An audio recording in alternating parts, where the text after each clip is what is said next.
क्यों ऑस्ट्रेलिया के नॉर्थ में कोई भी मेजर सिटीज नहीं है और सारे मेजर सिटीज ऑस्ट्रेलिया के साउथ में कॉन्सेंट्रेटेड है। ऑस्ट्रेलिया एक पूरा विशाल कॉन्टिनेंट है, ऑलमोस्ट पूरे यूरोपियन कॉन्टिनेंट जितना बड़ा। अब टेक्निकली इस पर हर जगह सिटीज होने चाहिए, राइट? पर जब आप यहाँ पर जूम करोगे आपको कुछ अजीब मिलेगा। सिडनी, मेलबर्न, एडिलेड जैसे सारे मेजर सिटीज सभी साउथ में है। ब्रिस्बेन थोड़ा सा ईस्ट में है और पर्थ साउथ वेस्ट में है। लेकिन पूरे नॉर्थ ऑस्ट्रेलिया में एक भी मेजर सिटी नहीं है। और ये कोई छोटी बात नहीं है। नॉर्थ ऑस्ट्रेलिया तो एशिया के सबसे करीब है ना। वहाँ से सिंगापुर, इंडोनेशिया और इवन इंडिया तक डायरेक्ट ट्रेड हो सकता है। ये इतने सारे कंट्रीज के साथ ऑस्ट्रेलिया को डायरेक्ट ट्रेड एक्सेस मिल जाता है। इनफैक्ट नॉर्थ में नेचुरल पोर्ट्स है जो कि डेवलप सिटीज के लिए सबसे बड़ा एसेट है। फिशिंग और ऑयल गैस के भी मैसिव रिसोर्सेज हैं। फिर भी ऑस्ट्रेलिया ने नॉर्थ में कुछ भी नहीं बनाया। कितना बड़ा अपॉर्चुनिटी लॉस है ये। वहाँ पर अगर इंडस्ट्रीज होते तो उनका north Asia Pacific trade hub बन सकता था। लैक्स ऑफ जॉब्स क्रिएट होते, एक्सपोर्ट्स बढ़ते और सिक्योरिटी भी स्ट्रांग होती। लेकिन ऐसा कुछ नहीं हुआ। आखिर क्यों? और आपको पता है बात सिर्फ इतनी सी नहीं है। आज के तारीख में 95% ऑस्ट्रेलिया पूरी तरीके से वीरान यानी खाली पड़ा।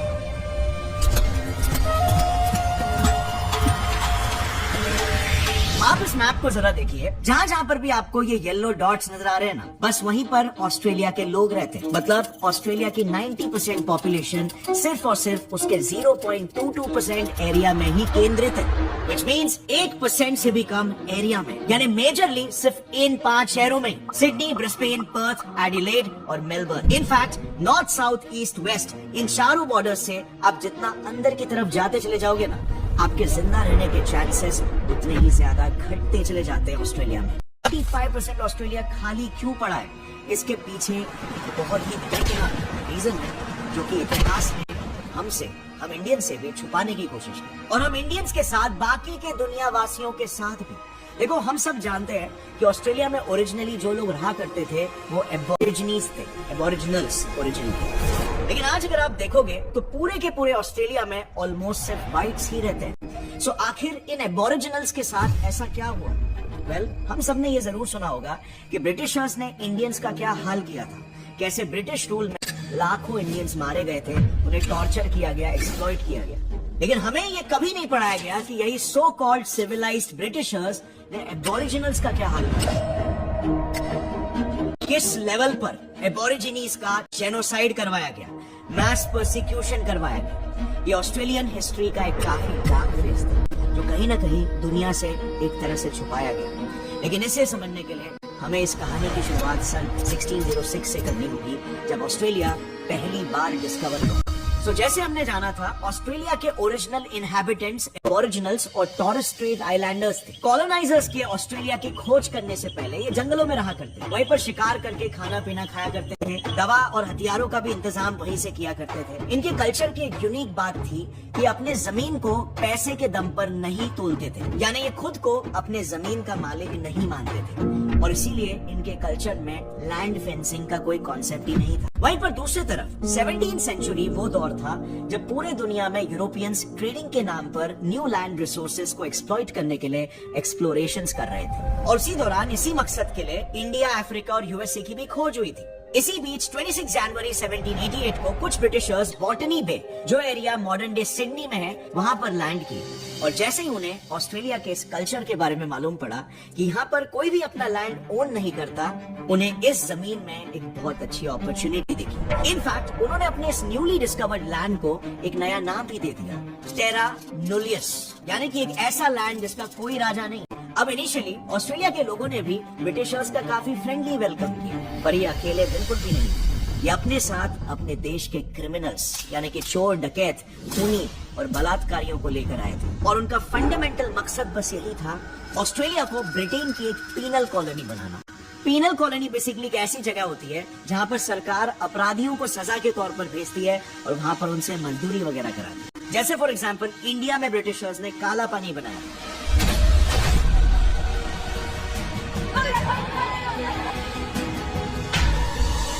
तो 1788 से 1868 यानी कि करीबन एक सेंचुरी जितने वक्त में ब्रिटिशर्स ने 1,62,000 कॉन्विक्ट्स को यहाँ पर लाकर छोड़ दिया। पर वहाँ के इंडिजिनस लोगों को इसके बारे में कुछ भी नहीं मालूम था, स्पेशली शुरुआत में कि ब्रिटिशर्स वहाँ पर एक पीनल कॉलोनी बनाने आए हैं। और उन्हें पता चलता भी कैसे, ब्रिटिशर्स ने उन्हें बहलाया फुसलाया, उन्हें तरक्की के सपने दिखाए और उनकी परमिशन लेकर शुरुआत में उन्होंने वहाँ पर बस थोड़े से लैंड की ही बात की और उसे ही सिक्योर किया। ब्रिटिशर्स बेसिकली अपना एक बेस बनाना चाहते थे, जिसे इंडिया में उन्होंने ईस्ट इंडिया कंपनी के थ्रू किया। अब ब्रिटिशर्स के ऑस्ट्रेलिया आने से दो चीजें हुई। पहली तो ये कि ये अपने साथ जानलेवा बीमारियां लेके आए, वो बीमारियां जिनसे अब तक ये सेक्लूडेड नेटिव ऑस्ट्रेलियंस बिल्कुल भी इम्यून नहीं थे, जैसे for example flash bronchitis, measles, scarlet fever, chicken pox, small pox और वूपिंग कफ। ये सारी बीमारियां पहले ऑस्ट्रेलियन लैंड में बिल्कुल भी मौजूद नहीं थी और इसीलिए लोगों की इम्यूनिटी डेवलप नहीं हुई थी और इस वजह से ये तेजी से फैलने लग गए कि सिडनी में साल भर के अंदर ही 50% पॉपुलेशन स्मॉल पॉक्स जैसी बीमारी से मारी गई। सेम हाल था पोर्ट फिलिप एरिया का भी, वहाँ भी 50% पॉपुलेशन रातों रात वाइप आउट हो गई बीमारी की वजह से और ईयर आफ्टर ईयर ये बीमारियां लोगों की जान लेते चली गई। लेकिन सबसे हैरानी की बात यह है, कितना सब होते देख ब्रिटिशर्स जिनके वजह से ये बीमारी आई थी, उन्होंने उस बीमारी का इलाज उनके पास था, फिर भी वो इलाज लोगों तक नहीं पहुंचाया। उन्होंने मोस्टली सभी लोगों को मरने के लिए छोड़ दिया। इनफैक्ट अगर आपको याद है तो ऐसी ही सेम चीज इंडियंस के साथ भी हुई थी। 1900s में जब इंडिया में कॉलेरा, स्मॉल पॉक्स और मलेरिया जैसी बीमारियां फैली थी, हमारे देश में 30 लाख से ज्यादा लोगों की जानें गई थी। ब्रिटिशर्स को इन बीमारियों का इलाज, वैक्सीन तक मिल चुका था, लेकिन उन्होंने एक बार भी इंडियंस का इलाज नहीं किया और उन्हें बस मरने के लिए छोड़ दिया। और बस यही हाल सेम ऑस्ट्रेलियन इंडिजिनस लोगों के साथ भी। दूसरी चीज, जैसे मैंने बताया था, शुरुआत में तो ब्रिटिशर्स ने सिर्फ थोड़ा सा ही लैंड लिया था, लेकिन फिर धीरे धीरे ऑस्ट्रेलिया की जमीनें हड़पने के लिए इन्होंने फेंसिंग करना शुरू कर दिया। बस कुछ ही समय में ये लोग करंट डे होबार्ट, मेलबर्न और ब्रिस्बेन में फैल गए और जैसे जैसे फेंसिंग बढ़ी, ऑस्ट्रेलिया के इंडिजिनस लोगों के विल से होने वाले काम अब उन पर फोर्सफुली थोपे जाने लगे। जिन एरियाज में अंग्रेजों ने फेंसिंग की थी, वहाँ पर ऑस्ट्रेलियंस के शिकार करने, वहाँ का साफ पानी इस्तेमाल करने और वहाँ से खाने की चीजें लेने पर पाबंदी लगा दी गई। यूँ समझ लो बस कुछ ही सालों में वहाँ के लोगों पर अंग्रेजों ने राज करना शुरू कर दिया था। वो ऑस्ट्रेलियंस की जमीनों पर उन्हीं से खेतों में जबरदस्ती मजदूरी करवाने लगे और उनके लाचार बीवी और बच्चों का रेप किया करते। हद तो तब पार हो गई जब इन्होंने प्रेग्नेंट औरतों से तक काम करवाना शुरू कर दिया था। वो उन्हें जबरदस्ती गहरे समुद्र में भेजा करते और उनसे मोतियां चुनवाते थे। इन्हें ना उन औरतों की परवाह थी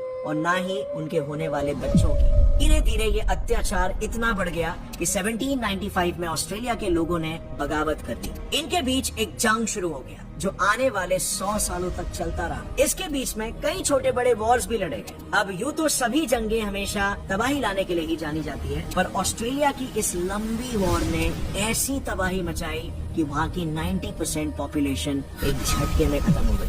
यस, 3 से 7.5 लाख की पॉपुलेशन साल 1900 आने तक सिर्फ और सिर्फ 30,000 से 75,000 तक बाकी रह गई थी, क्योंकि लाखों की तादाद में वहाँ के नेटिव ऑस्ट्रेलियंस मारे जा रहे थे और ये पॉपुलेशन ड्रॉप सिर्फ ऑस्ट्रेलिया के इंडिजिनस लोगों का ही था।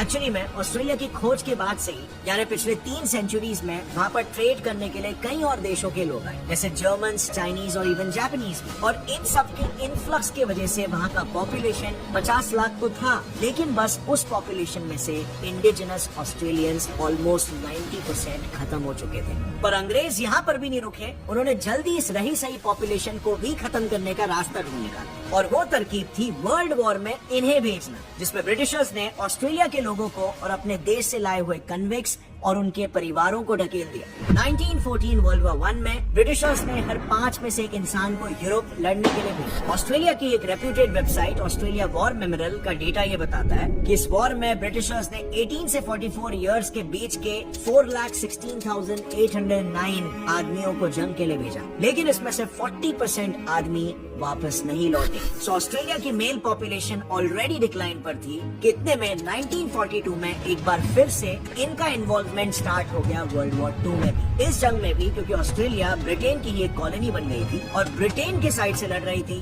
तो अगेन काफी सारे ऑस्ट्रेलियंस यहाँ पर भी मारे गए। ऑस्ट्रेलिया पर इवन काफी सारे एयर अटैक्स भी हुए।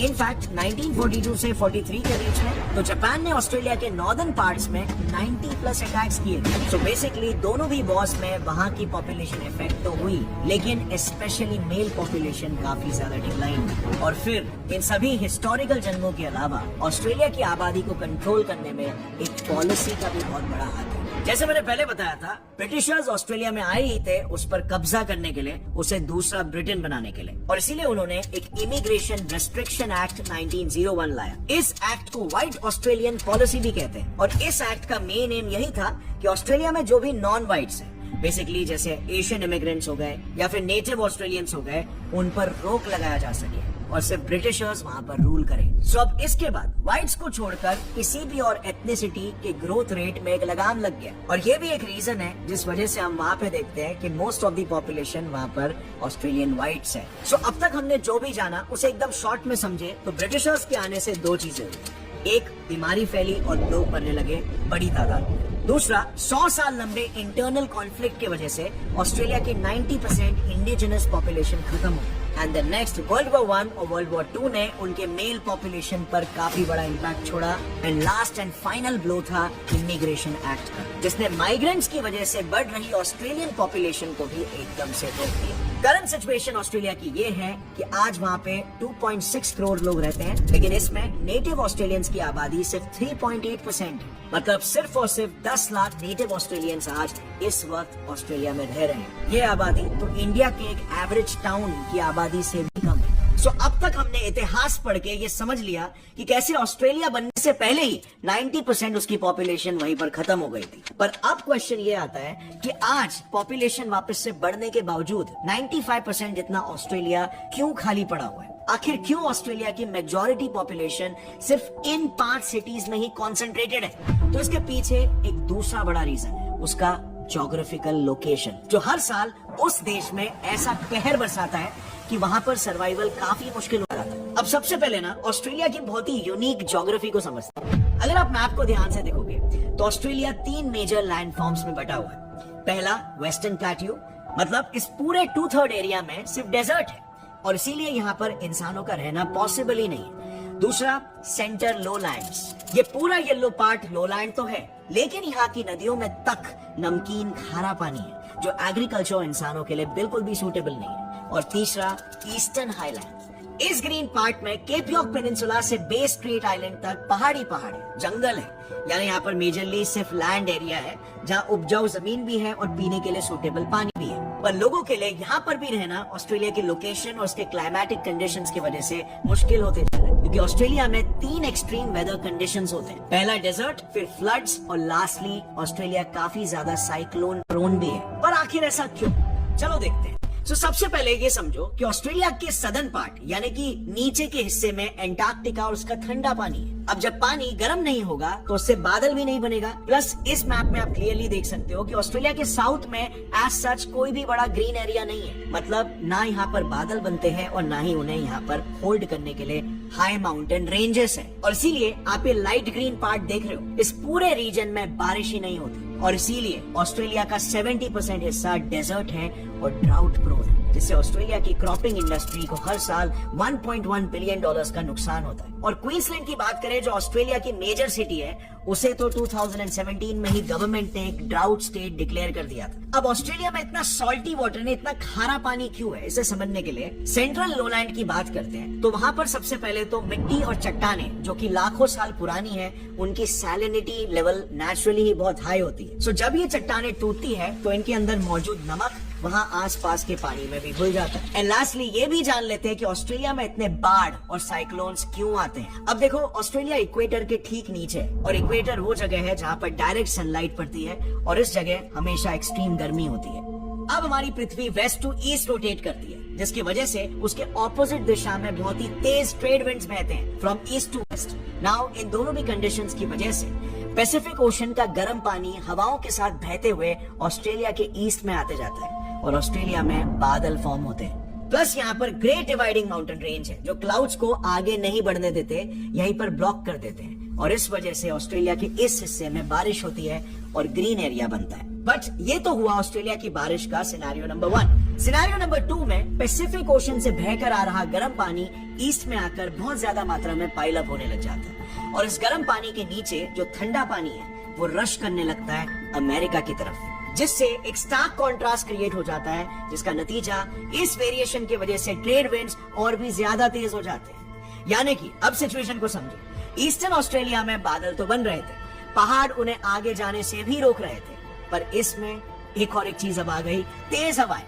और बस इन्हीं वजहों की वजह से ऑस्ट्रेलिया में फ्लड लाइक कंडीशंस हो जाते हैं जो एक्सट्रीम में पहुंचकर साइक्लोन्स को भी जन्म दे देते हैं। In fact it's not very uncommon over there. Australia को हर साल 2 से 3 साइक्लोन सर्वाइव करने पड़ते हैं जिनमें काफी डिस्ट्रक्शन होता है। और इनफैक्ट यही equatorial tropical zone north Australia में सिटी नहीं होने का भी प्रोमिनेंट रीजन है। वो इसीलिए क्योंकि एज वी ऑल नो इस रीजन में एक्सट्रीम ट्रॉपिकल क्लाइमेट है, जिस वजह से यहाँ पर हर साल साइक्लोन्स और हेवी फ्लड्स होते रहते हैं। उनकी गवर्नमेंट वेबसाइट खुद ये बता रही है कि फ्लडिंग नॉर्दर्न टेरिटरी में होने वाला सबसे मेजर नेचुरल डिजास्टर है। इससे पूरे नॉर्थ में इंफ्रास्ट्रक्चर बनाना बहुत ही एक्सपेंसिव हो जाता है और यही इंस्टेबिलिटी एक मेजर कारण है जिस वजह से ज्यादा लोग नॉर्थ में रहना नहीं चाहते और मेजर सिटीज नहीं बन रही है। दूसरा मेजर इशू है पॉपुलेशन डेंसिटी। जैसे हमने पहले देखा, ऑस्ट्रेलिया की मेजर पॉपुलेशन 1800 से साउथ ईस्ट कोस्ट पर बसाई गई थी, जहाँ पर वेदर बिल्कुल ठीक था और एग्रीकल्चर पॉसिबल था और इसीलिए डेवलपमेंट भी हिस्टोरिकली यहीं पर साउथ में ही सेंटर्ड था। नॉर्थ ऑस्ट्रेलिया में एज सच कुछ सिग्निफिकेंट डेवलप नहीं किया गया। आप जरा सोचो, नॉर्थ ऑस्ट्रेलिया को साउथ से जोड़ने के लिए सिर्फ एक ही हाईवे है। पर तीसरा और मोस्ट इंटरेस्टिंग रीजन है सिक्योरिटी स्ट्रेटेजी।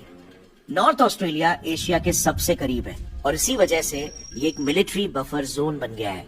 ऑस्ट्रेलिया वॉलंटरीली ये चाहता है कि ये एरिया ज्यादा पॉपुलेटेड ना हो, ताकि अगर कभी भी कोई एक्सटर्नल थ्रेट आए जैसे चाइना का इन्फ्लुएंस या इन्वेजन अटेम्प्ट, तो ये एरिया एक अर्ली डिटेक्शन जोन बन सकता है। क्योंकि ऑलरेडी चाइना की प्राइवेट कंपनीज ने नॉर्दर्न ऑस्ट्रेलिया की लोकल स्टेट गवर्नमेंट से 99 इयर्स के लिए 2 आइलैंड्स केस्विक और पोर्ट डार्विन लीज पर ले लिया है और इसीलिए डार्विन जो नॉर्थ का सबसे बड़ा टाउन है, वहाँ पर यूएस मिलिट्री बेस है, ताकि चाइना के इलीगल एक्सपेंशन को काउंटर किया जा सके।